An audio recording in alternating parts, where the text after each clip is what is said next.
You study contemporary history, politics, like I said, globally. You've been in our country since last Friday, Saturday, as we're going through a government shutdown because of our budget. This has got to be strange to European eyes. It is. Sorry to say that. And of course, I don't want to be any sort of high critic or something like that. Oh, you could be a high critic. Go ahead. But what do you think about all this? It's amazing. I mean, I'm really, I can't believe it sometimes whenever I see it on the television there, because look, the first legal act on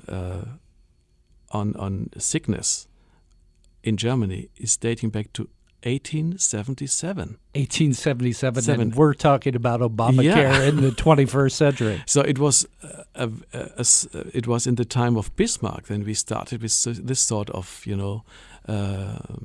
insurances in all cases, more or less. And you can't really imagine that the leader of the world, which has a responsibility all over the world, and the smaller nations like Germany, the other Germans, are willing to join, of course, the United States, and showing such problems. Yeah, this is really not believable sometimes. On a serious note, though, it's got to detract from presidential power and prestige in the world when our government's being held hostage by factions within our government to the point where we're shut down. Yeah.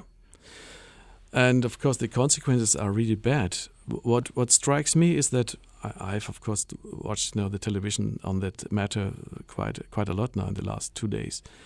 The point is that they're always talking about home policy. Yeah, it's as it would be a matter only dealing with America, but they don't talk about the terrible image they're creating abroad. Yeah, that people outside America say, "How can that be?" Yeah, and I don't see in the moment a sort of solution to introduce a rather simple thing which is not socialistic at such.